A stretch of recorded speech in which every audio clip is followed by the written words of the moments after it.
hoje o Espírito Santo está me levando a nós falarmos a respeito de algo que Deus ama. E eu vou te dizer uma coisa, ao ler a Bíblia, você percebe que tem algumas pessoas assim que realmente elas são atraídas por Deus à sua presença. Elas são mais do que convencionalmente, a gente sabe que Deus tem um chamado para todo o planeta, Ele amou o mundo de tal maneira, nós sabemos disso. Mas tem algumas pessoas que parece que são atraídas à presença de Deus de forma um tanto quanto diferenciada. E eu vou falar algo que para você pode ser chocante nesse momento. Mas a verdade é que Deus ama os rejeitados. Se tem uma categoria de pessoas assim que Deus resolve dar um trato de vez em quando, são os rejeitados. Parece que... é nós também, eu estou junto nessa, meu irmão.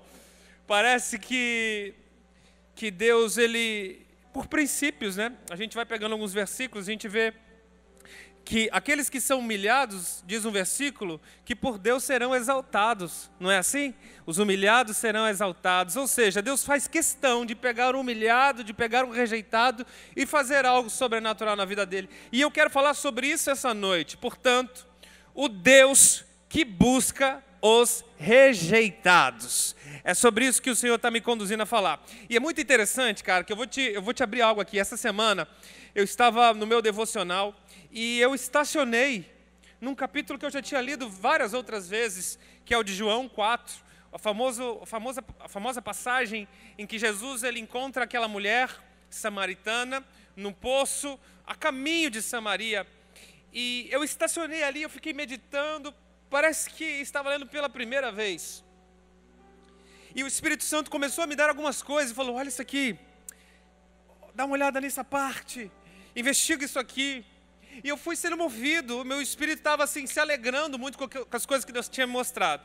Aí, olha só que sinistro que aconteceu. No mesmo dia, em outro momento do dia, eu fui pegar um livro para ler.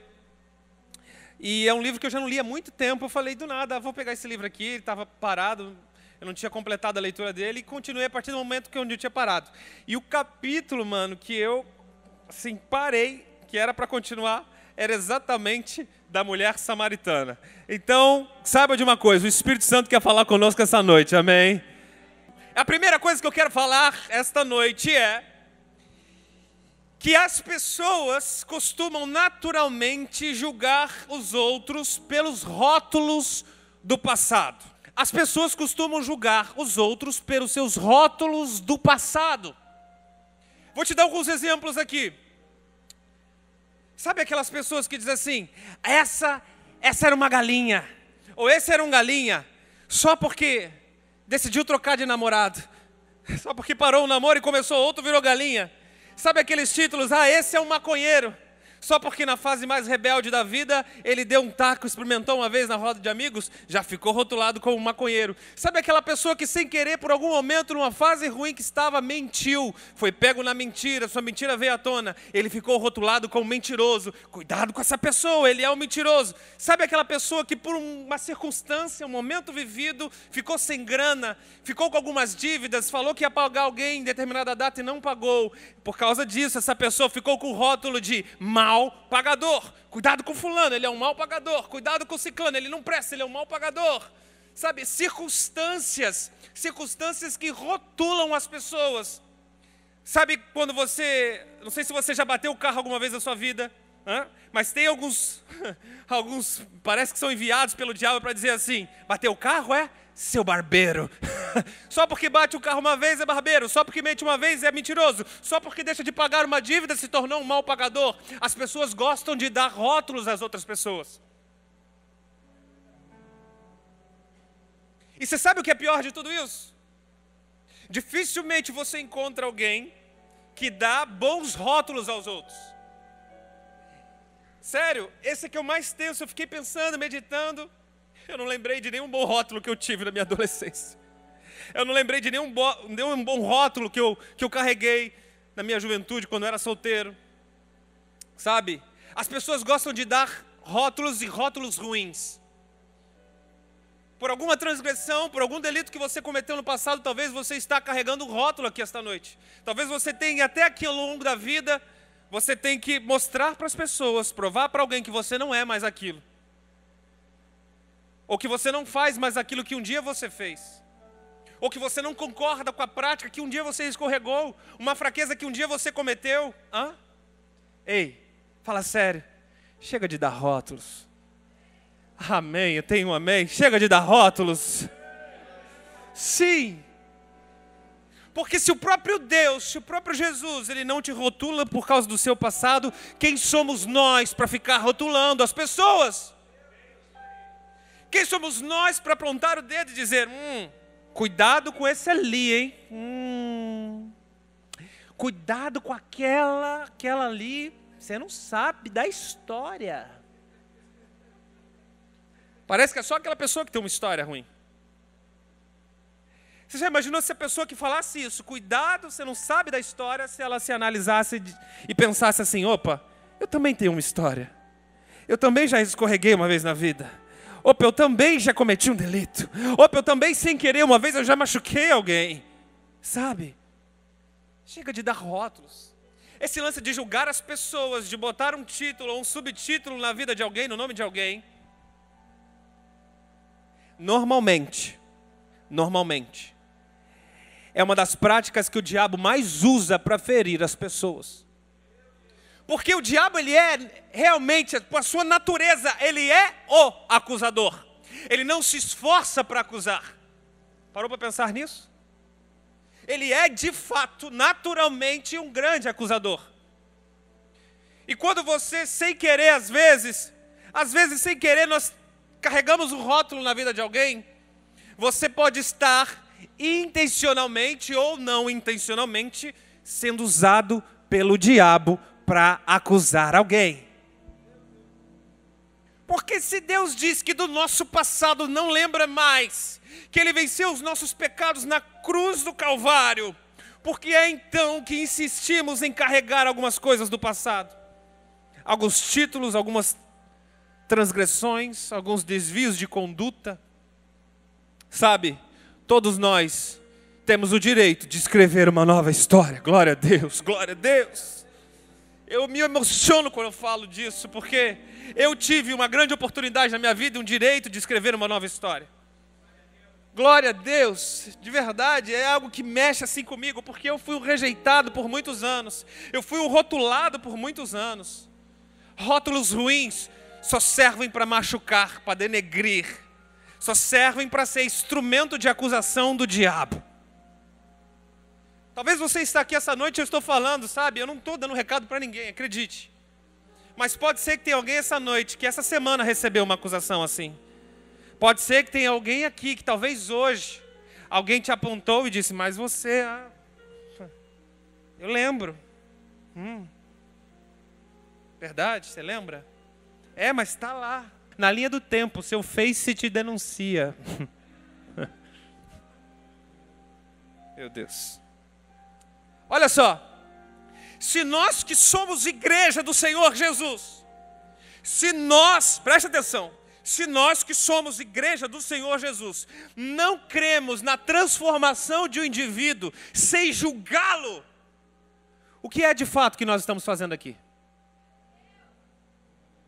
Se a gente não crê que o indivíduo pode mudar, alguém pode sim ter cometido um delito, pode sim ter tido um desvio de conduta, mas Deus pode transformar. Se a gente não crê nisso, pessoal, o que nós estamos fazendo aqui? Eu creio num Deus que cura cego, eu creio no Deus que faz o surdo ouvir. E você não crê no Deus que transforma o coração do homem, do vil pecador, num eterno salvo que vai viver e reinar com Ele? Eu creio. Aliás, eu acho que esse é o maior de todos os milagres. De verdade, eu creio nisso. A transformação da mente humana, a renovação do entendimento, a transformação do coração. Deus, às vezes, Ele pega um coração de pedra, um coração duro, que não se dobrava com nada. E Ele constrói, Ele transforma aquilo num coração de adorador. Meu Deus. Ele transforma aquela mente que não tinha sonhos, que só vivia em trevas, que só era cercado de amigos que só falavam porcarias. De repente Deus muda a vivência, muda o convívio dessa pessoa e transforma a sua mentalidade. É uma pessoa que ela começa a enxergar esperança, onde não havia nem túnel, ela começa a enxergar uma luz lá no fim do túnel. Ela fala, não, existe uma esperança, não, eu creio, pode haver uma possibilidade, quem sabe Deus me encontrar esta noite, aleluia. A Bíblia é recheada de histórias do Deus que Ele ama os rejeitados, que Ele realmente, Ele vai atrás dos rejeitados. E olha, pare para pensar, nós vivemos numa sociedade recheada, cheias de pessoas rejeitadas, e de certa forma essa sociedade já se acostumou com isso. É uma sociedade que sintomaticamente rejeita, cria suas tribos. A sociedade cria suas... Quer ver um exemplo? Na sua faculdade. Talvez você que esteja estudando, ou você que já passou por lá, você se lembra bem.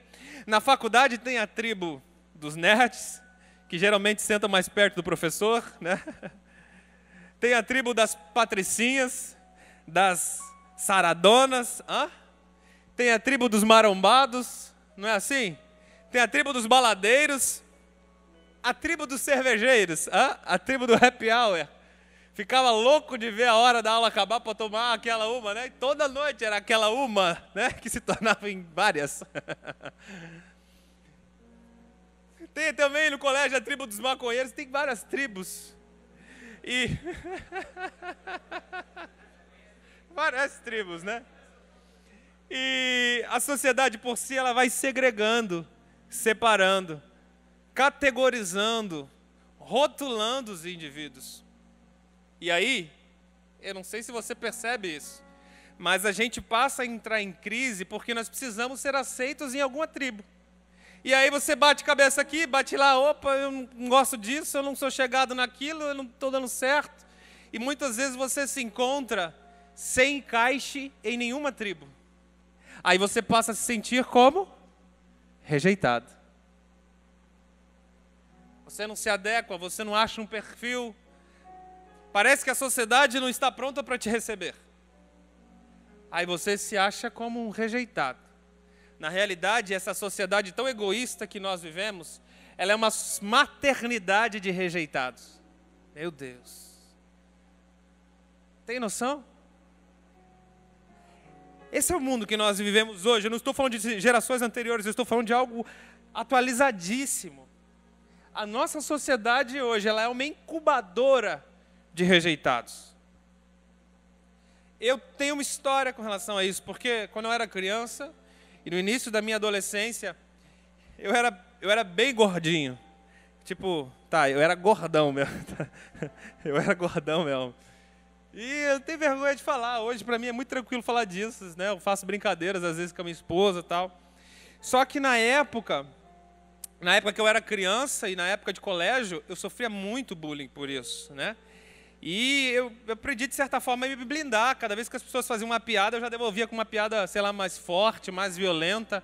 Era uma maneira de me blindar. Mas várias vezes eu já fui machucado com piadas, com bullying, com ataques. Mas, de certa forma, não era o comunicado, não era o que as pessoas falavam diretamente que mais me afetava. Às vezes, o que mais me afetava era o espelho.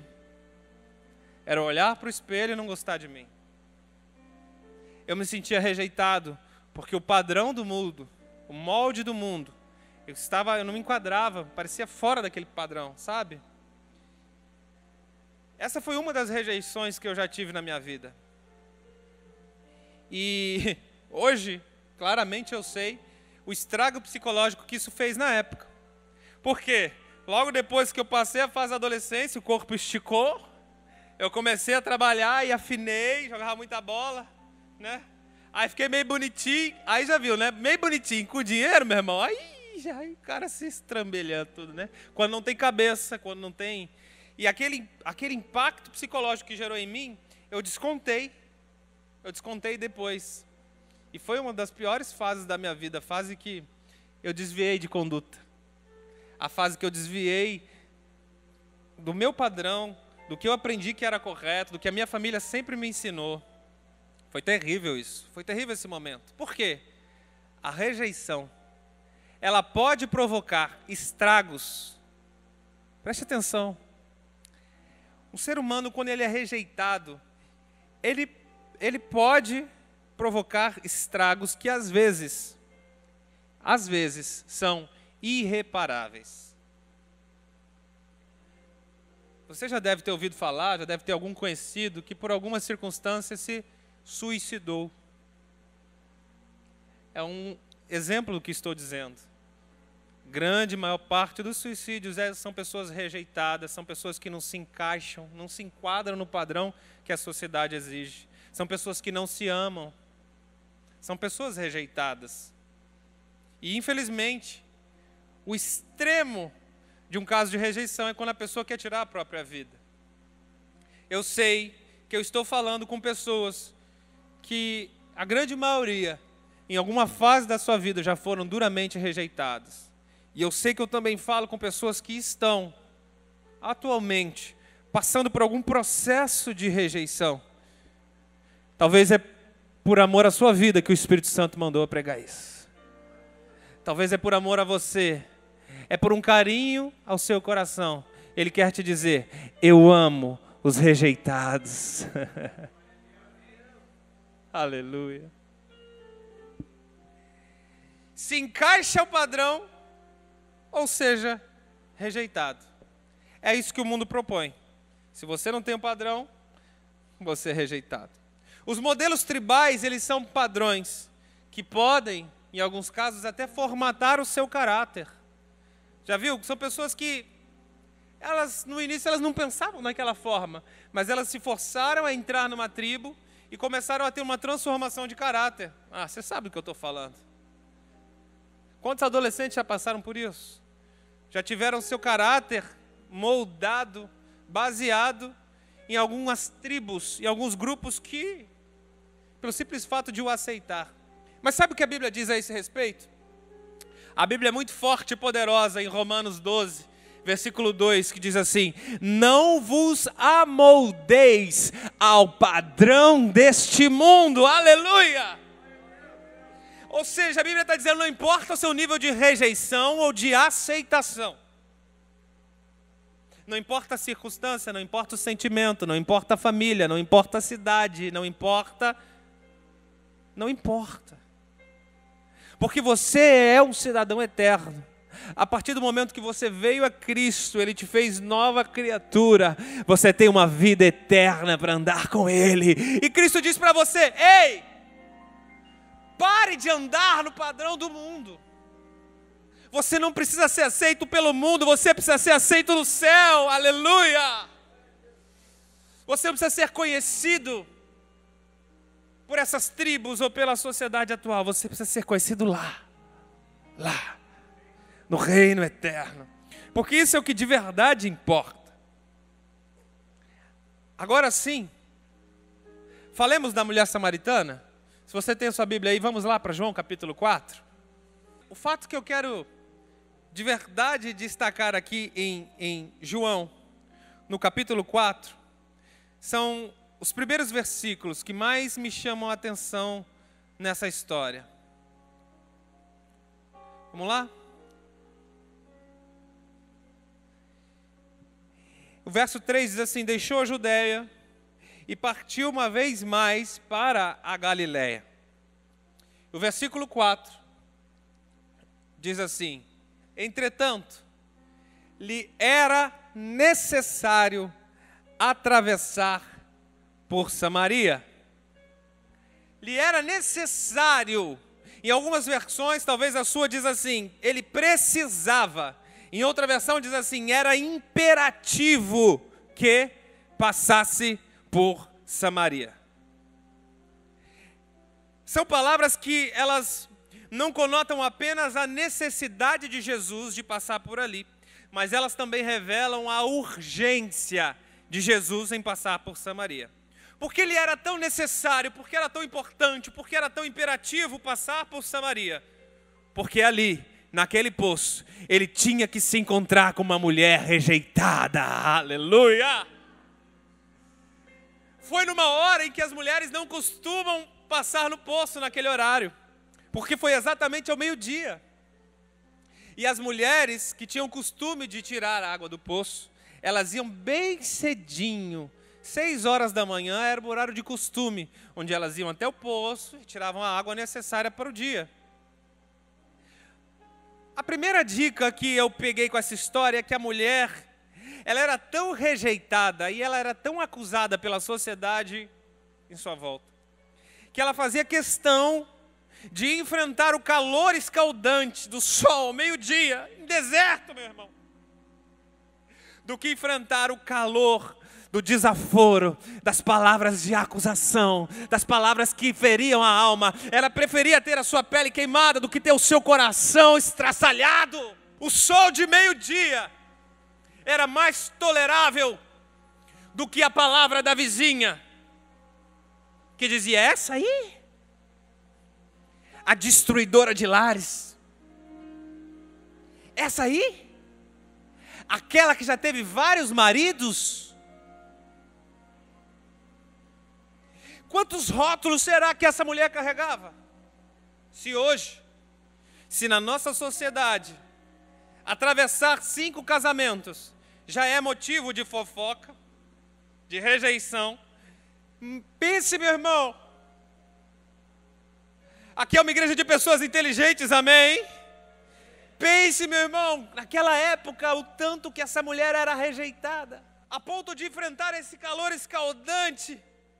Mas, diz a Bíblia, que era imperativo, era necessário Jesus passar por ali, porque ele tinha que se encontrar com uma rejeitada. Aleluia! Meu Deus! E eu tenho uma notícia muito boa para te dizer: o mesmo Jesus que encontrou aquela mulher naquele poço a caminho de Samaria, é o mesmo hoje, ele não mudou, ele continua indo de encontro a pessoas rejeitadas. Aleluia! Ele continua atraindo, no horário que ninguém espera, no lugar que nem espera. Ele continua atraindo pessoas, ele continua sendo o socorro bem presente na hora de tribulação. Aleluia. É muito forte isso. Note, pense comigo, não foi ela quem procurou Jesus. Apesar dela necessitar demais, por estar com sua alma doente, ferida, de tanta acusação. Mas não foi ela que procurou a Jesus. Foi Jesus que procurou ela. Foi o Salvador que foi de encontro. Porque Ele continua indo de encontro e atraindo pessoas rejeitadas pela sociedade. Algumas pessoas, quando falham, pensam que Deus as abandona. Talvez ela poderia pensar: eu falhei, já tentei 5 vezes. Acho que Deus me abandonou. Algumas pessoas hoje, que estão me ouvindo, elas pensam que Deus, Ele se abandona, Ele se ira, e elas só querem retornar e ir de encontro a Deus depois que elas se consertam. Eu não sei se você já viu, se você conhece alguém assim, talvez você já foi assim, talvez você pense assim atualmente. Não, eu só vou para o GC, eu só vou para a igreja depois que a minha vida consertar, depois que eu mudar, aí eu vou de encontro a Deus. Meu irmão, deixa eu te fazer uma pergunta. Vamos lá. Quando você vai tomar banho, você se limpa antes do banho?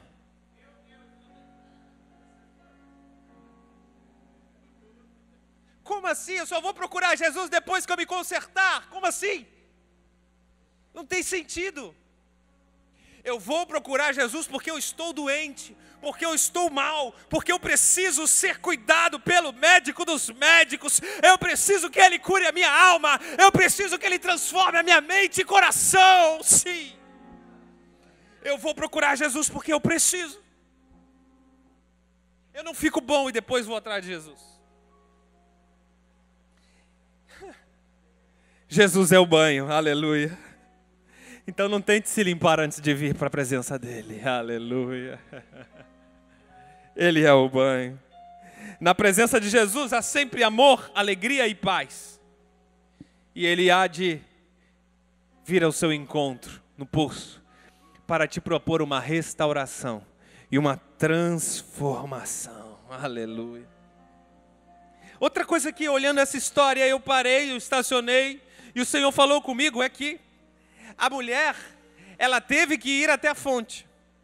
Se Jesus quisesse realmente encontrar aquela mulher, Ele poderia ter ido até a cidade de Samaria, sim ou não? Lógico. Mas parece que Deus marcou um ponto de encontro em comum. A mulher também, ela tinha que dar um passo em direção a Jesus. A mulher tinha que demonstrar, de alguma forma, aberta à conversa, porque foi Jesus que a chamou. Quando se encontraram na fonte, foi Jesus que pediu: mulher, dá-me de beber. E aí, ela, como assim? Você sendo judeu, me pedindo água para eu que sou samaritana? Como assim? What? Sabe o que isso me ensina? Sabe o que isso me revela? Que existem momentos na nossa vida, em muitos deles, que a gente tem que ir até a fonte. Tem pessoa que diz assim: não, se Deus quiser, Ele me pega lá em casa. Eu vou ficar aqui esperando. Tem gente que se interna, né? Foge da vida, tenta fugir de tudo e diz assim: Deus, se o Senhor existe mesmo, vem aqui e me pega. Não, você nunca viu isso, né? Não, se Deus é real, Ele vai mandar uma mensagem no meu WhatsApp. Deixa eu ver.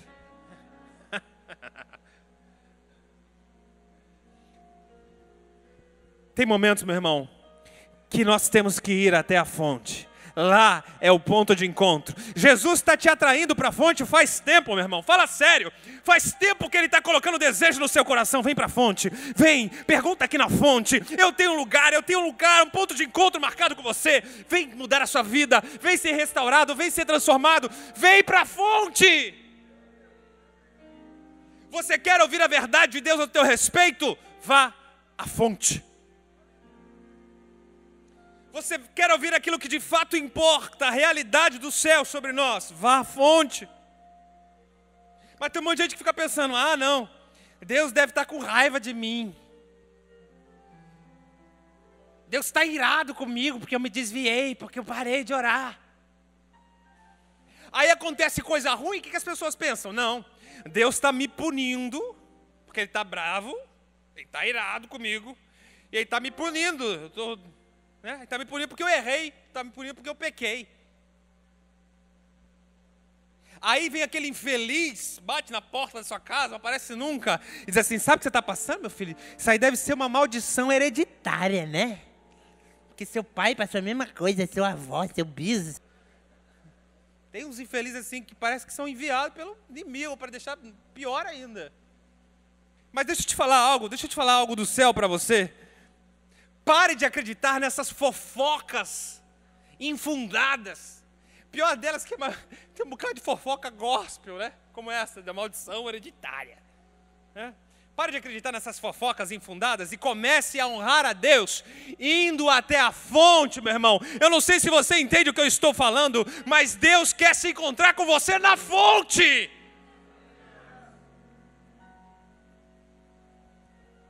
Chega de blá blá blá, chega de achar: eu estou passando por isso, Deus está me castigando. Sabe o que a Bíblia diz? Eu vou ler para vocês rapidamente, para a gente ganhar tempo. Diz assim, Salmo 103, o Senhor é compassivo, misericordioso, muito paciente e cheio de amor. Ele não nos trata, preste atenção, Ele não nos trata conforme os nossos pecados, nem retribui conforme as nossas iniquidades. Meu irmão, isso é salmo. Pois como os céus se elevam acima da terra, assim é grande o seu amor para os que o temem. E como o Oriente está longe do Ocidente, assim Ele afasta para longe de nós as nossas transgressões. Meu irmão, isso merece uma salva de palmas, glória a Deus. Esses dias, sabe o que aconteceu comigo? Para variar, chegou uma pessoa em mim, esses dias, poucos dias atrás. Pastor, preciso te pedir perdão. A pessoa muda o tom de voz, vem com aquele carinho. Fala, meu filho, o que foi? Você não fez nada para mim? Preciso de perdão, pastor. Sabe por quê? Porque eu não ia com a sua cara. E aí quando você subia para pregar, eu fechava, trancava meu coração, porque eu não... Mas por que, meu filho? O que eu fiz para você? Pelo amor de Deus, você que tem que me perdoar. Não, pastor, sabe o que é? É que toda vez que o senhor estava no culto, o senhor passava, nunca cumprimentava ninguém. Eita, meu Deus. Você já imaginou, meu filho, se cada culto eu tiver que parar para cumprimentar 1000 pessoas, com a mão quebrada ainda, como é que vai ficar?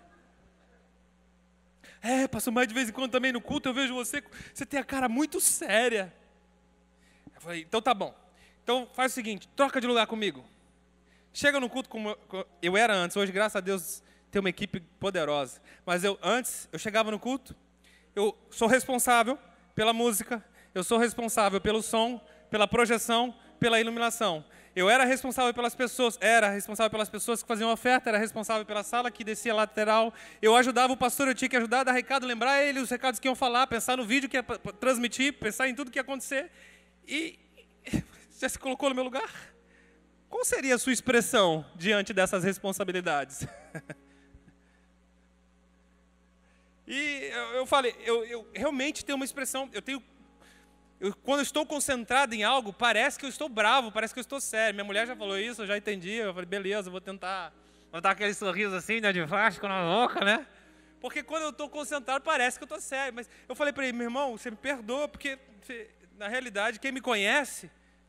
Porque, ó a dica. Se você acha que a pessoa é assim, por que não vai à fonte? Né? Vai à fonte, meu irmão.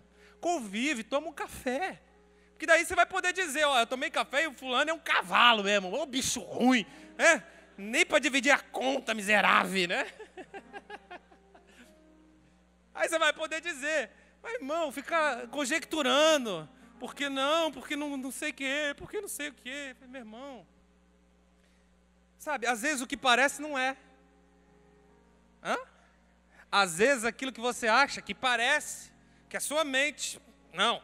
É isso, acabou, não presta, fulano, cuidado. Às vezes o que parece não é. E às vezes aquilo que você tem certeza que é, por dentro,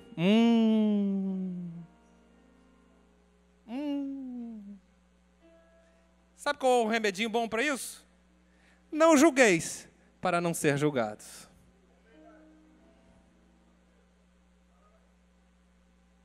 Remedinho bom, cura qualquer um. Ficar olhando por aparência, porque um dia eu vi você, eu vi. Meu irmão, como diz meu sábio pastor, vai comer 1 quilo de sal com a pessoa primeiro, para poder tirar alguma conclusão, tá? 1 quilo de sal demora para comer, meu irmão. Quantos almoços você não leva para gastar 1 quilo de sal, hã? Quantos momentos à mesa, quantas refeições?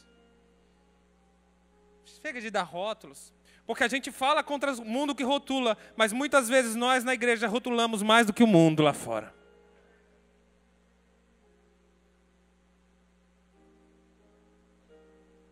Definitivamente, Deus, Ele não se zanga conosco por causa do nosso pecado, por causa de uma transgressão. A Bíblia é clara, Ele levou na cruz do Calvário todas as nossas culpas, todo o castigo que estava sobre nós, as maldições que estavam sobre nós, foram todas desfeitas no corpo de Cristo na cruz do Calvário. Aleluia! Definitivamente Ele não fica irado, Ele não fica zangado, Ele não vai descontar em você porque você andou errando, porque você teve um desvio de conduta. Meu irmão, deixa eu te dizer algo, se alguma vez você pensar isso, se alguma vez no seu coração você questionar, achar que Deus está, não, Deus só pode, nada dá certo, não, só pode, e aí? Pô, é injusto isso, né, o senhor contra mim, sou que pequenininho, não, só pode mesmo, é só Deus não foi com a minha cara, acabou, está me castigando. Meu irmão, quando você por um dia, por um momento sequer pensar isso no seu coração, eu vou te dar uma dica preciosa. Para tudo, desmarca todos os compromissos na sua agenda, entra no Netflix ou no YouTube, qualquer lugar já tem, assiste A Paixão de Cristo, tá bom? Aí depois você me diz. Porque toda vez que você questionar o amor de Deus, olhe para a cruz. Olhe para o que Ele fez por você. Aí você me diz. Porque aquele filme maravilhoso, altamente inspirado, ele mostra um pouquinho. Ele deve mostrar assim 1% do que foi de fato o sofrimento de Cristo. Por mim e por você. Aleluia. Olha para a cruz, toda vez que você achar que Deus está te castigando, te punindo, enfim, etc, etc. Ele já pagou.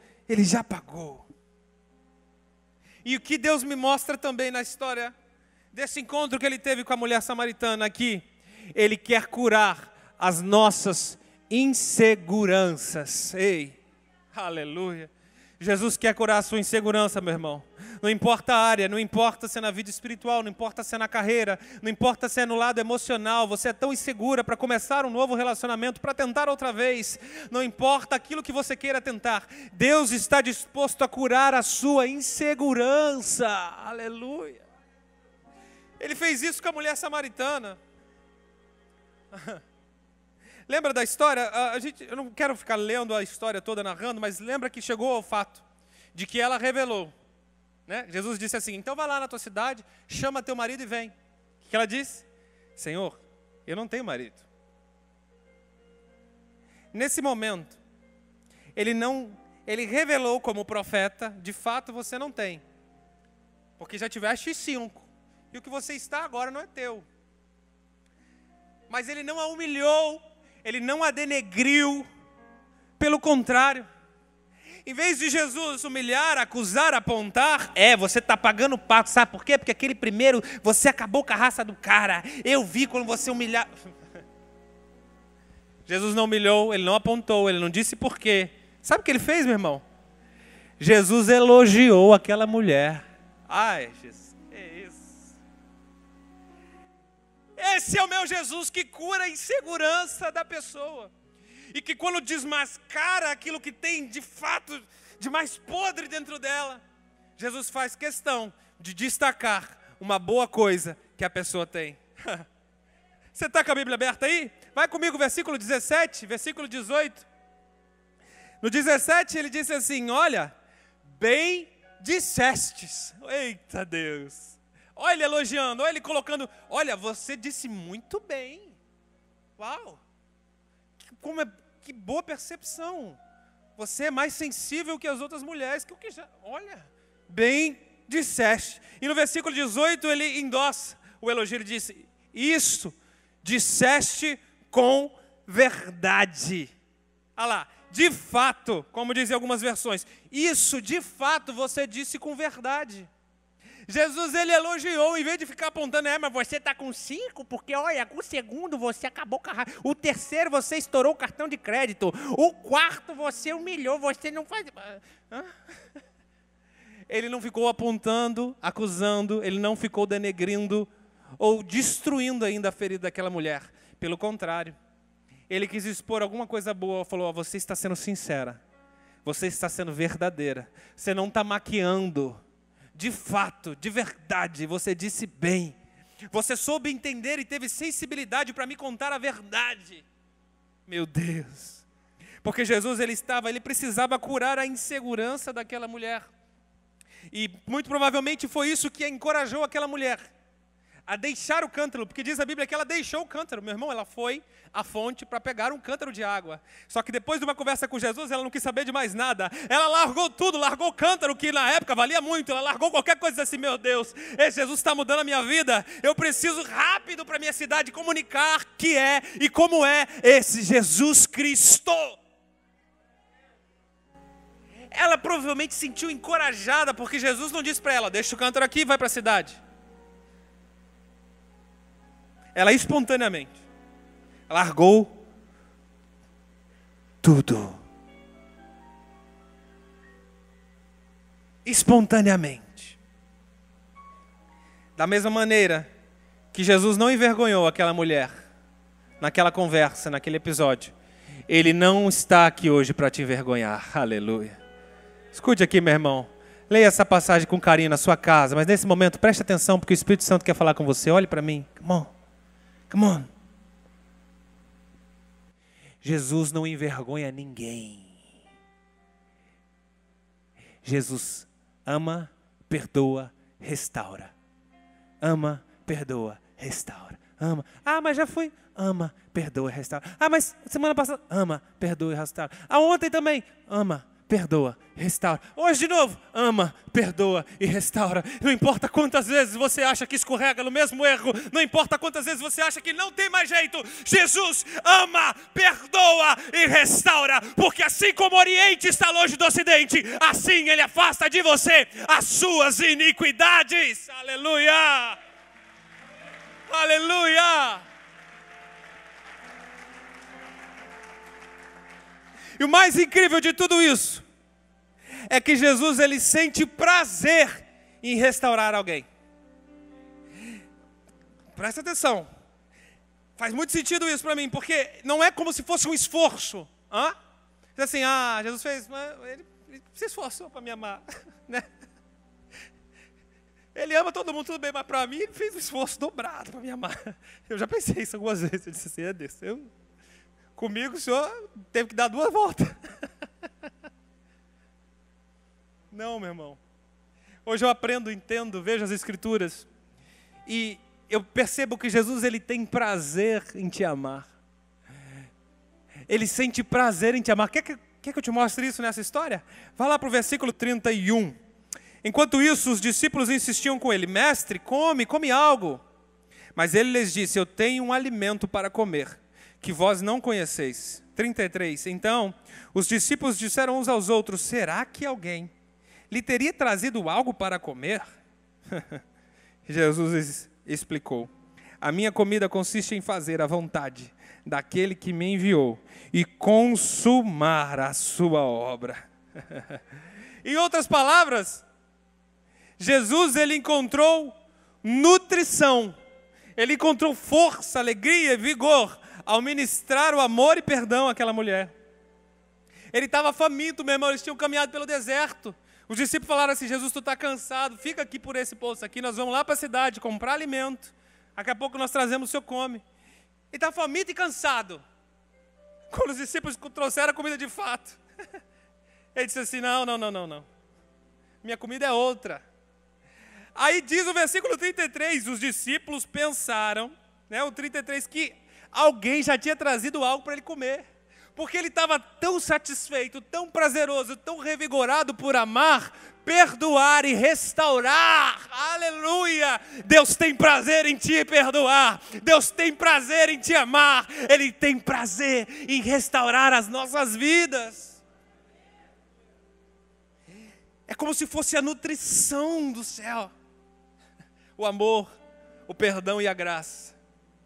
É a função bem cumprida de Cristo, da cruz do Calvário. Se todos nós conhecêssemos nos momentos mais fracos, mais sombrios da nossa vida, se de fato você se derramasse por Jesus, se derramasse a cruz do Calvário, você entenderia o que eu estou te falando. Que é o que Jesus disse para a mulher no versículo 10. Ele disse assim, olha, se você conhecesse o dom de Deus, e quem está lhe pedindo água, então, você lhe teria pedido, e Ele lhe teria dado a água viva. Aleluia. Se você conhecesse o dom de Deus, a água viva do Pai, o seu dom gratuito, a sua graça, você nunca, jamais iria pensar em abandonar o Pai. Porque nos momentos mais fracos, mais sombrios, nos momentos que você mais desfalece, é o momento que você mais precisa dele. Não é o momento que ele se zanga, não é o momento de você se afastar. Não, mas o que as pessoas vão pensar, meu irmão? Sabe, a religião, ela pregou algumas peças na nossa mente. A religiosidade, por muitas vezes, ela ensina que se o indivíduo está em pecado, ele tem que ir embora, tem que ser excluído do rol de membros. Meu Deus, a gente já venceu isso, inclusive para a ceia. Inclusive na hora de servir o pão e vinho, que é o símbolo perfeito da graça de Deus. E graça é o quê, meu irmão? Graça é perdão, graça é favor não merecido. E não tem um sequer apto para receber isso de forma merecida. Porque todos nós iremos prestar conta. E Deus tem sempre o recomeço. O mais incrível é que Ele vai ao encontro da mulher no deserto. E quando a mulher mais precisa, no momento de falha, Jesus estava lá estendendo a mão. Preste atenção. Está se sentindo fraco, mal acabado, está olhando para si, querendo se mutilar. Jesus está assim, vem filho, vem. Eu vim buscar, eu deixei as 99 lá para trás e eu vim te buscar. Vem, ovelha, vem. Vem. Ele deixa as 99 para trás e vai buscar uma perdida. What? Como assim? Quer dizer que as 99 não valiam? Não. Quer dizer que aquele que está perdido, que está doente, é o que mais precisa do meu amor, do meu carinho, da minha atenção. As 99 que estão sadias, elas estão em pastos verdejantes. Mas tem uma que se perdeu. Eu não sei você, mas eu me emociono, eu choro, porque um dia eu estava perdido, meu irmão. Um dia, o joelhinho, a oração da minha mãe, da madrugada, bateu lá no céu. Jesus falou, chegou a hora de eu encontrar com ele no poço. Eu me senti o último, pior de todos. Acredite. E Deus foi me encontrar. O Deus que vai buscar a ovelha perdida, Ele leva vinho, azeite e pão. Ele leva tudo que você precisa. Essa palavra não é para um nem para outro, é para todos. Porque todos nós, em algum momento da vida, já fomos ou estamos fracos. Se não fomos, se não estamos, provavelmente seremos.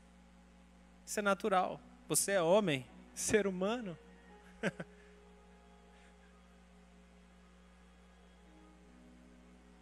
Os momentos de fraqueza é o momento mais precioso. Guarde isso no seu coração. Essa é a mensagem de Deus para você. É no seu pior momento, é o momento que você mais precisa de Cristo. Deus, Ele não vira a cara para você com ódio, com ira. Ele não vai se vingar por causa dos seus pecados, não. É quando você mais precisa que Ele larga as 99 para te buscar. É quando você mais precisa que Ele diz assim, vem filho. A minha cruz foi por esse momento. A minha cruz foi por essa hora. A minha cruz valeu a pena. A cruz de Cristo valeu a pena. Quando você decide ir até a fonte, se render, deixa o cântaro, larga tudo, volta para a tua cidade, seja um missionário, muda de vida. Ela foi tão curada, instantaneamente, numa conversa, num encontro com Jesus, ela foi tão curada, que quando ela chegou na cidade, ela foi falar com todo mundo. Percebe? Ela ia pegar o cântaro, pegar água na fonte ao meio-dia, porque ela não queria falar com ninguém. Mas ela foi tão curada que ela largou o cântaro para lá e foi falar com todo mundo.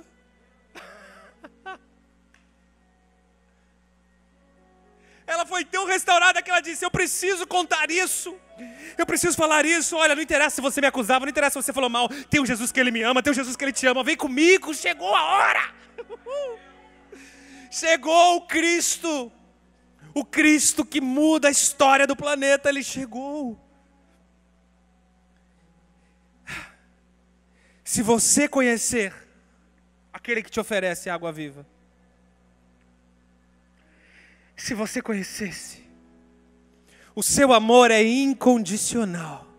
E se você bebe desse amor, você nunca mais volta a ter sede e necessidade do mundo. O mundo não serve mais. O pecado lhe atrai, é óbvio. O pecado nos atrai. Mas o mundo não serve mais. Não tem como mais se amoldar, tomar aquela forma. Você não terá mais condição de buscar aceitação em lugares errados. O problema de muitos desviados é que eles vão buscar aceitação na balada. Eles vão buscar aceitação na orgia, eles vão buscar aceitação na cerveja, eles vão buscar aceitação nas drogas. Porque de alguma forma eles esquecem das rejeições, de alguma forma eles esquecem como são fracos. E aí eles se escoram, se ancoram em desgraças, em abismos, que naturalmente chamam outros abismos. Mas a fonte de Cristo, o amor dele é incondicional por nós. E que conclusão chegamos? Tudo pode mudar para melhor, quando nós de fato crermos corretamente.